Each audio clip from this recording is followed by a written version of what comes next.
Salut, alors aujourd'hui on va voir comment améliorer ces photos d'étoiles et ces photos de Voie lactée, surtout au grand angle. Ce qu'il faut savoir, c'est que quand on fait de la photo d'étoiles de Voie lactée, on a un temps de pause qui est limité dû au mouvement des étoiles. Ce temps de pause va varier en fonction du capteur que vous avez, full frame, crop sensor, et aussi de votre focale. Il y a une règle, je vous la mets là en dessous, la règle des 500, qui vous permet de calculer ce temps de pause. Mais bon, on a un temps de pause qui est limité. Moi j'ai un capteur APS-C, généralement je fais du 11 mm, je suis limité à un 25 secondes de temps de pause.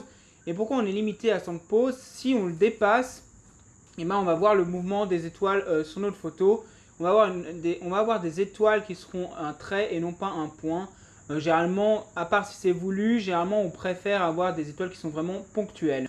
Du coup, vu qu'on a un temps de pause limité, ben, pour pouvoir avoir une bonne exposition de ces étoiles et avoir beaucoup d'étoiles sur notre photo, et ben, on va devoir faire plusieurs choses. C'est ouvrir le plus petit possible. Donc des fois, ça va dégrader un peu le piqué de nos objectifs qui sont un peu meilleurs fermés.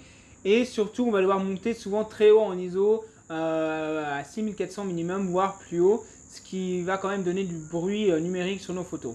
Alors jusqu'à maintenant, je pouvais contourner le problème, c'est que je prenais une dizaine de photos à la suite et que sur l'ordinateur, je stackais ça, donc je les empilais. Et cet empilement, il permettait d'augmenter la définition des étoiles et aussi de baisser le bruit, que ce soit sur les étoiles ou sur mon premier plan, ce qui était vraiment intéressant. Le seul problème, c'est que c'est pas toujours facile de faire cet empilement, et même une fois qu'il est fait, ça prend pas mal de temps.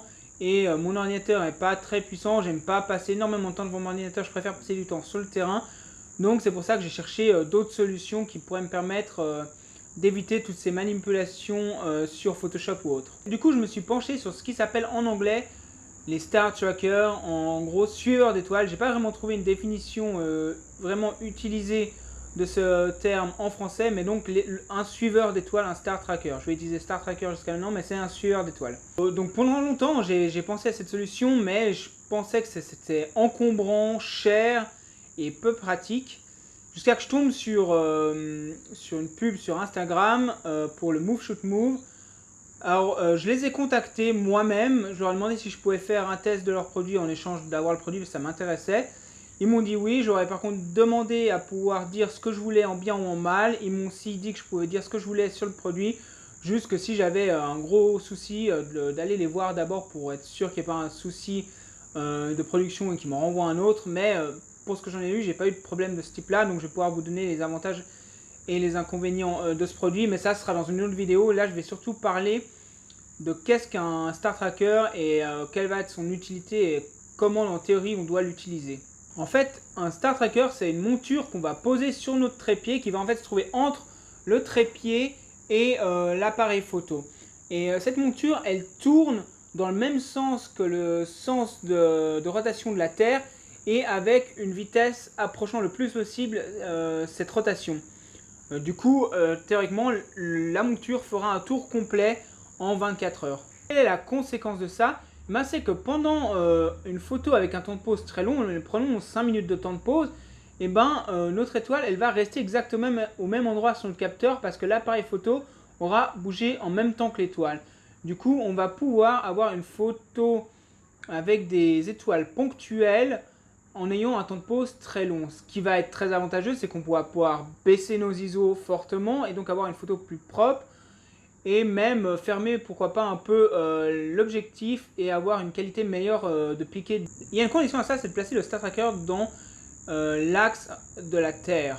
En fait, donc la Terre elle tourne mais suivant un axe, et cet axe qu'on appelle l'axe polaire, il passe par deux centres célestes, un au pôle nord et un au pôle sud. Au pôle nord, ce centre céleste il passe exactement par l'étoile du pôle nord, donc qui est assez facilement reconnaissable. Et au sud par contre elle passe par rien de spécial, donc le centre polaire on ne peut pas le voir comme ça facilement. C'est donc là une des principales difficultés d'utiliser eh bien, un Star Tracker, c'est de pouvoir le mettre dans la bonne position, dans le bon axe. Parce que si on le décale, eh ben on va tourner, mais on va quand même décaler nos étoiles au fur et à mesure, juste avec un différent angle qu'elles se seraient décalées naturellement. Donc il faut vraiment bien le placer dans l'axe.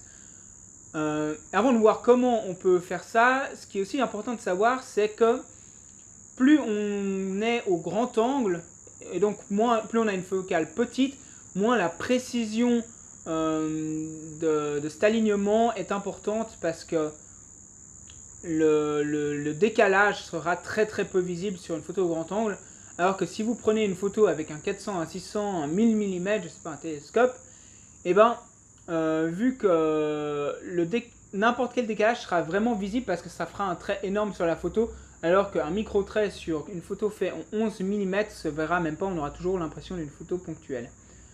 Ceci étant dit, il est toujours important de faire le mieux possible pour avoir une photo le plus propre possible.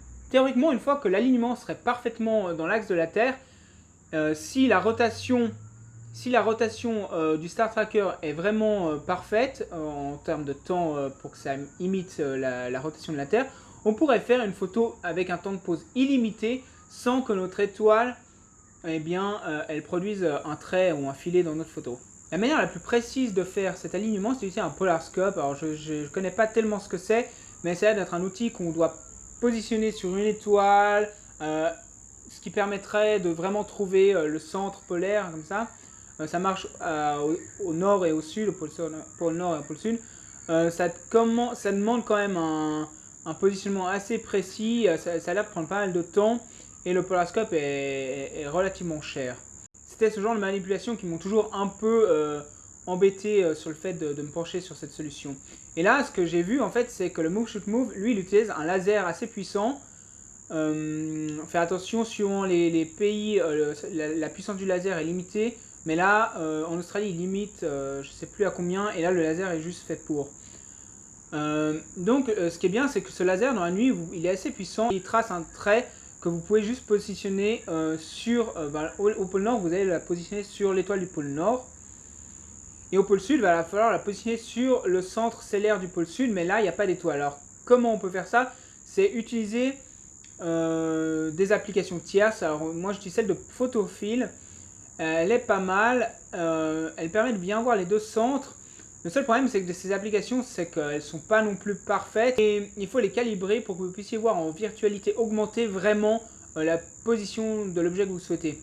Mais du coup, sur le Photophile, on peut bouger la lune, on bouge en fait les positions des objets pour les poser sur ce qu'on voit en virtualité augmentée. Ça fait qu'on peut poser la lune sur la lune, et s'il n'y a pas lune, vous pourrez poser le centre de la Voie lactée où vous voyez le centre de la Voie lactée. Donc c'est pas hyper facile, mais ça se fait pas trop mal. Et une fois que vous avez fait ça sur votre appareil photo, vous pourrez assez facilement aligner avec ce laser votre Star Tracker en direction de l'axe de la Terre. Du coup, cette façon de faire est plus rapide, plus simple, plus intuitive, mais elle est moins précise,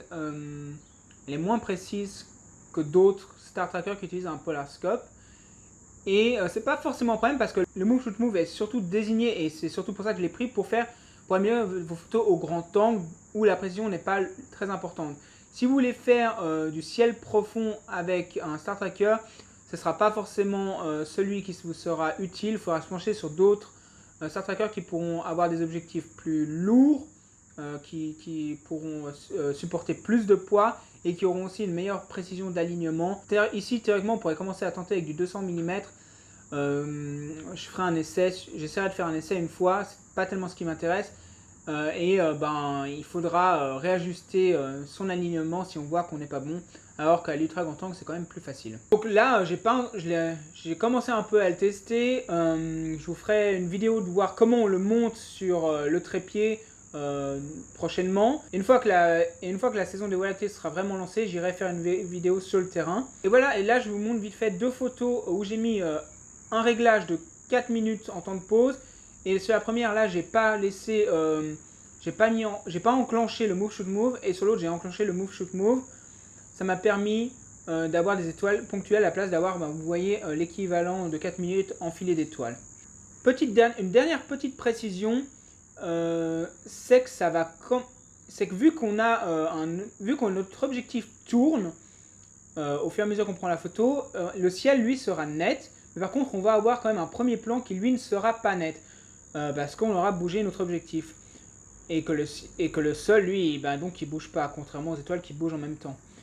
Du coup il faut quand même faire deux photos, une photo pour le premier plan et une photo pour les étoiles afin de les merger si on fait de la photo à l'ultra grand angle avec un premier plan. Donc ça va quand même demander un peu de post-traitement, mais je pense que ça en demandera moins. Une petite dernière chose à noter, le Move Shoot Move il permet aussi de faire des time-lapse.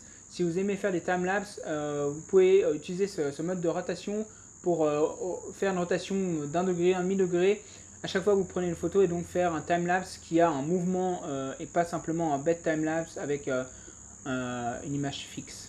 Voilà, j'espère que cette présentation théorique du matériel et ensuite la présentation du matériel du Move Shoot Move vous plaira. Je retiens à dire que je dis ce que je veux sur ce produit. Donc si je vois à terme d'utilisation des choses qui ne vont pas, ben, je vous le dirai. Mais jusqu'à maintenant, j'en suis plutôt satisfait. Et donc je vous conseille de suivre les prochaines vidéos pour voir comment ça marche vraiment sur le terrain.